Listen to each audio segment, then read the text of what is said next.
been refusing to acknowledge the child as yours. What changed all of a sudden? I became a father. I do not want my son growing up a bastard. In poverty, hidden away in some damp cottage. I want to make him respectable. There must be some prize in there for himself. And what can happen to Clara, you know? I mean, it sounds like Edward only hears about him and his son. He has to take care of her. She is the mother of his child, right? And he should respect her. If we marry, he becomes a Denham. With you disinherited, he is the next male heir. It's the kindest thing we can do for him. For him? And I suppose we would also benefit as a result.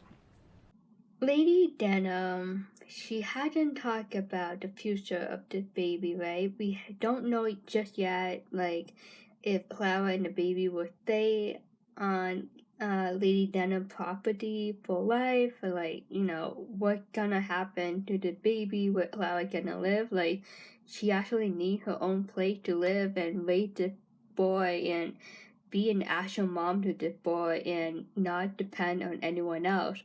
But with the name Denham, like, that comes with high respect and money, fortune, and Edward is thinking far ahead about his son's life. You've not considered Esther. Even if we were to marry, the bulk of Lady Denham's inheritance would still go to her. Don't you worry about Esther. I'm taking care of her. When Clara mentioned Esther, I think what happened between Esther and Clara when Esther was emotional to Clara about motherhood and how Esther lost a baby and he not received a child to full term. I think Clara gained compassion for Esther. And that translated into this scene when she talked to Edward, like, what are you gonna do about your half-sister? Like, we can't, like, dish her or push her to the side of the road. Like, she doesn't really want to be that mean to Esther, especially after what Esther told Clara about losing her first child. Such as Captain Carter. I believe he fought by your side. Captain Fraser, you mean? No, Captain William Carter? You are mistaken, Miss Hayward. Captain Carter is just a boy. He's not yet been anywhere near a battlefield. The moment of truth.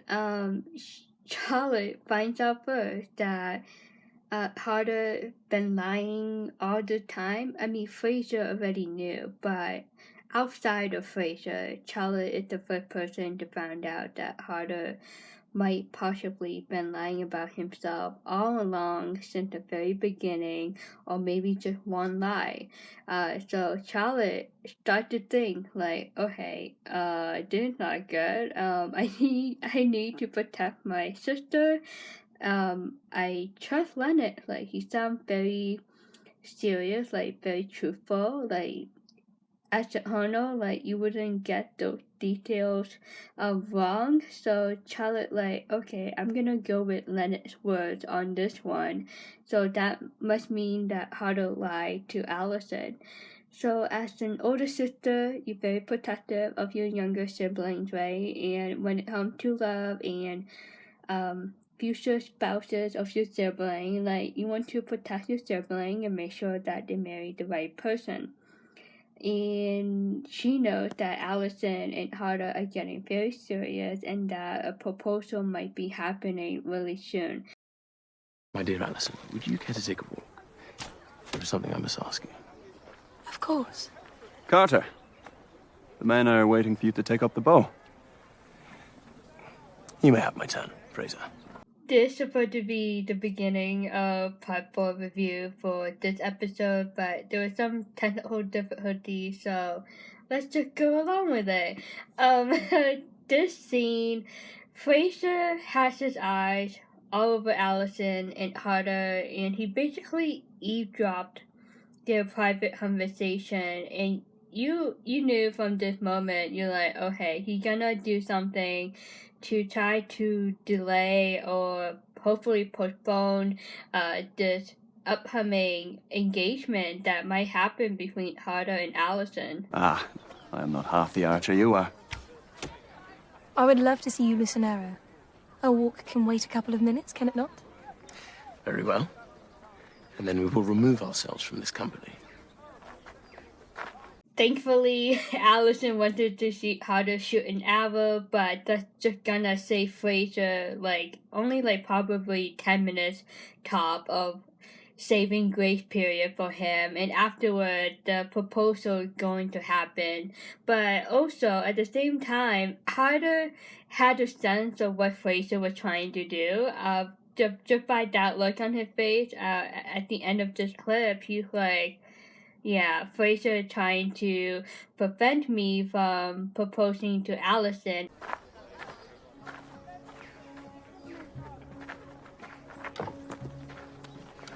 He wishes to speak to me alone. I hope I have not mistaken his intent. Allison guessed it right. She knew she was expecting a proposal coming from Harder. Are you not happy for us, Captain? Would that I could be, Miss Heywood, and yet my conscience compels me to urge caution. I fear you are letting your experience cloud your judgment. At the same time, on Fraser's side, he doesn't want to spill any secret about how he feels about Allison. Also, the secret that Harder had been dishonest to her, and if he did tell Allison about Harder, I think it would have been the best place and time to do it. And at the same time, it's Harder relationship to Allison. So Fraser's just you know what? I'm just gonna leave it alone and maybe possibly try to warn Allison in an indirect way, which he is trying to do right now. He said he trying to urge her to be cautious, to be careful. I understand your heart has suffered, but that is no reason to doubt true love. Can you call it true, Miss Heywood? He barely understands who you really are. You're not this overly refined girl you pretend to be. You are a farmer's daughter. Misunderstanding on both sides. He cannot blame Allison. She doesn't know the truth 100%. What Fraser said about her was a little bit over the top. It's a bit rude, very straightforward. He's a very, very honest, straightforward guy, so he say as it is, but Allison might not like what he just said. Basically, the way he said it to her, it sounded like he knew her without actually fully knowing her 100%. Yeah, there's a whole mess right here. You are saying a farmer's daughter is not worthy of becoming an officer's wife? I knew you were brutish, Captain, but I didn't know you were heartless.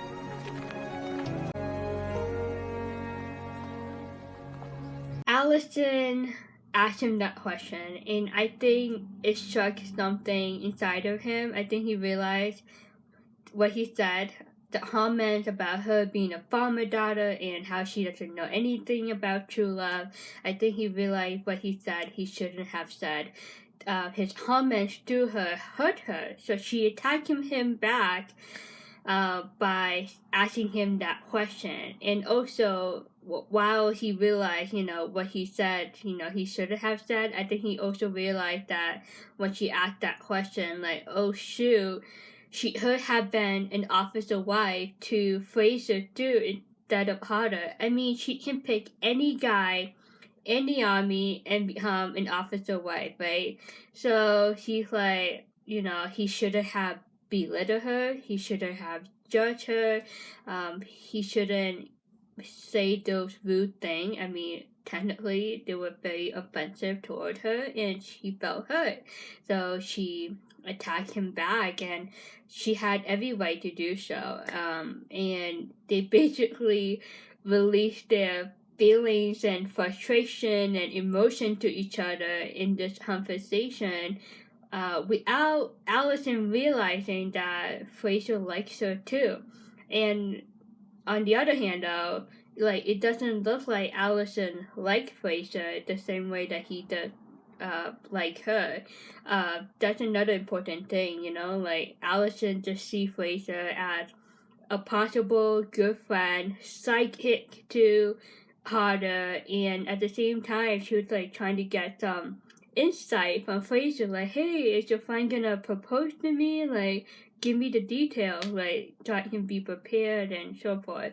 But Fraser is just, he doesn't want to be involved in the situation, but he is because he wants to protect Allison and just trying to protect her from getting hurt, but unfortunately she's gonna get hurt. I know her weaknesses better than anyone. The truth about Esther is, deep down, she believes she's unlovable. So if she starts to believe that Babington had abandoned her, she would lose all reason. I think because of what happened in season 1 and how Esther married to Lord Babington, and in season 2, Edward tried to win Esther back. He hates it. He hates the idea that his half-sister is married to a different guy except for him. He hates that Esther and him doesn't have the same dynamic in the relationship like they did in season 1 before Clara and Edward did their thing. So he's like trying to win Esther back and trying to win her trust back in season 2, and she's just not having it with him. She basically friend-zoned him, and she's already married, and he's just trying to get his way into her heart, and it's just so wrong. So because of all of that, he talking trash about her in the scene.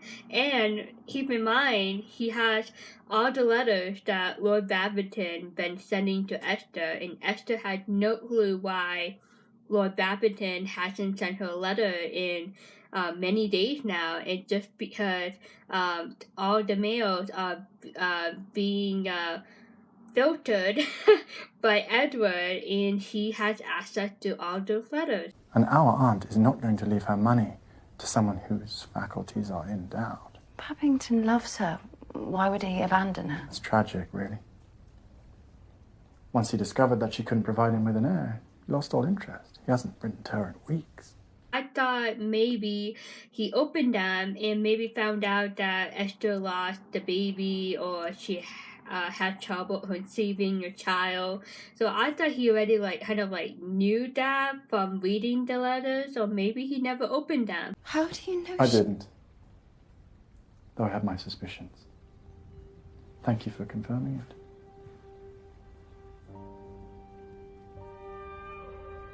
She doesn't deserve this.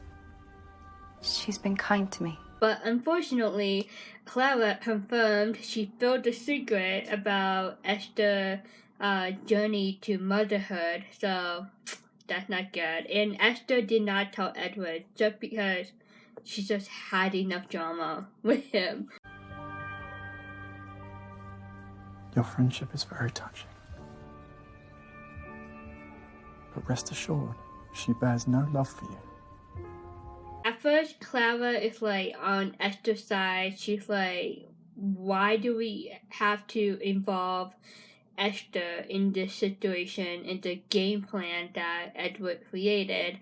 Then Edward came closer to Clara, and here we go again, the intimacy between these two, and he trying to persuade Clara that he is a good man and that he's just doing what's best for his little family and that no one will get hurt. All these presents and ministrations are about power. Soon enough she'll get bored, or worse, resentful because you have something she so desperately wants. That is a complete lie. Esther had been so nice to Clara and helped her a lot with the baby and just being Clara's support system ever since the birth of that baby boy. Edward is very manipulative, and it's just basically a repeat of season 1, but in a different avenue. And he's so convincing, so persuasive, and he really had this strong argument. It's like one of his talents, his gift. He had just created this strong argument to support his side, his ideas and all of this, and trying to get Clara to be on his side. Then she'll push you aside because it'll be too painful. She will want you out of Lady Denham's favour entirely. And where will you be, Clara? Hands holding, faces like close enough, and Clara's just like feeling the passion, I guess, once again between her and Edward. Edward, again, he's very convincing and trying to convince Clara that all he hears is about himself, Clara, and the baby boy, and that they will have a great home and just have the wealth and the fortune from Lady Denham. This cottage will feel like a palace.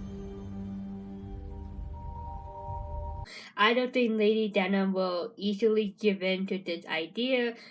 Esther, she gonna freak out. She will be like, you know, are you kidding me? Like, Edward is the bad guy. Like, don't trust him. This will become another complicated family situation later in this episode, just like in season 1. Lady Denham and Esther, like, they basically cut ties with Edward, but they putting up with him because of the baby. And that's a big question. Like, what is the future of this baby boy? Like, is he gonna stay on Lady Denham property, or is he gonna be kicked out with Clara and Edward, and they have to find a way to support themselves? I fear Captain Carter has been less than honest with you. What do you mean? The Colonel said he was not happy to sew her. He said he has never seen battle of any kind. I'm super glad this scene happened because this changes everything. But on the other hand, Allison can be naive sometimes, but I'm so glad that Charlotte talked to her about Harder. Of course he was. There were so many men there, the Colonel is misremembering. I do not think so. I know my William, and I know that he is not a liar. Allison, of course, is siding with her boyfriend Harder. Charlotte, she is following her gut. Like, she felt trust from Colonel Lennox when he told her that it was Fraser, not Harder.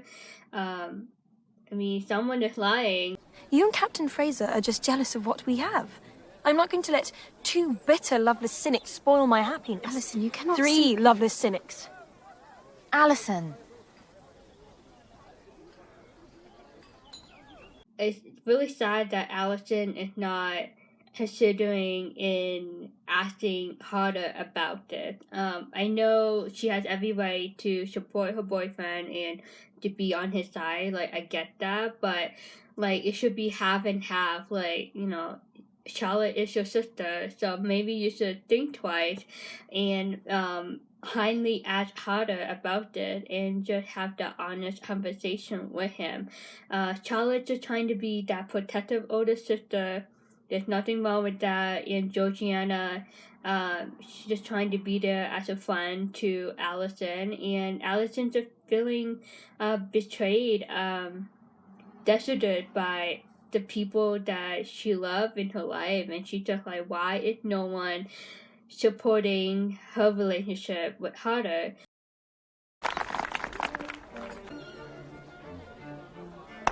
Heywood, you seem perturbed. When Alexander Heybourne, when he told Charlotte earlier at the party about he being distant, I thought he meant Charlotte too, but I guess he meant just him, between him and Lennox, because he talked to Charlotte again in this scene. I like how he was like checking her out. He like, you know, glanced at her, and now we start to see this like mental connection, like just by looking at her face, like he knew something was going on with her. My sister will not listen to reason. If she finds the truth inconvenient, she just disregards it. Well, in my experience, a young woman's opinion once formed is very hard to alter. She felt comfortable, felt at ease to tell him what's going on without telling him, you know, too many details. She just told him just enough.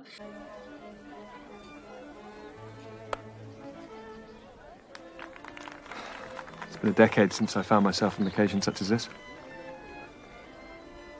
Fear I've lost whatever social graces I once owned.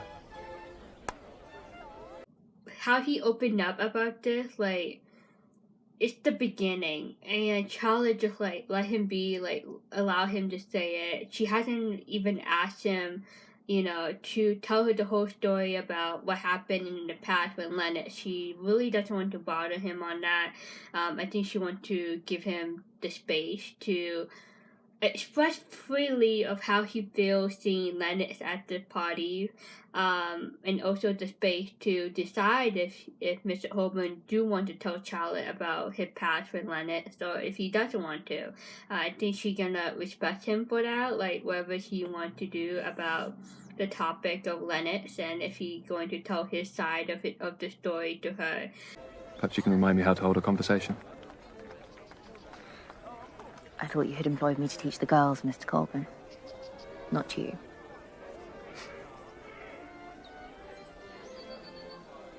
When Charlotte joked with a guy or teased a guy like she just did to Mr. Heybourne in this scene, it's a good sign. It's a good sign that she might like him, like, you know, like him. But I really like how he smiled at her and she smiled back at him, and it just shows how comfortable they are with each other. I really like the joke that she made. You know, technically they're still boss-employee type of relationship, but outside of that, they are friends, and they seem to get along and seem to confide in each other much more compared to when they first met. I believe you have a rival. The archery competition, I mean.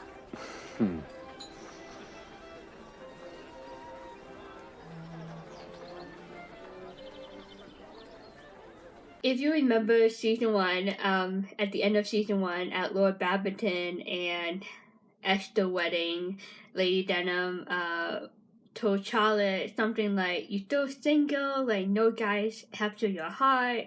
We all knew Sydney did, but since Sydney died, we have 2 new guys in season 2 that are competing for Charlotte's heart, and I think Lady Denham had picked that up. Like, she can sense there's something going on, a triangle situation. So when she said that Hunter Lennox has a competition in archery, we all know that it's not only about the game, but it's also about the woman, Charlotte, and Lady Denham is not stupid. I think she can sense that vibe, just being at this party and how Lennox is behaving around Mr. Heybourne and vice versa. This is just more than just the archery competition for Lennox. He wants to win. Like, he wants to win the game and win Charlotte's heart. He doesn't like seeing Mr. Heybourne standing next to Charlotte, having this great conversation with her, and vice versa. Mr. Heybourne doesn't like Lennox being near Charlotte and seeing and acknowledging that these two are friends. Yeah, so this is definitely officially a love triangle, round 2 in season 2 for Charlotte. Season 1, I mean, there was kind of like a little love triangle between Sydney, Charlotte, and James Stringer. Young Stringer? I almost forgot her name. But season 2, I think, was a much bigger love triangle for Charlotte, and definitely much more dramatic and complicated.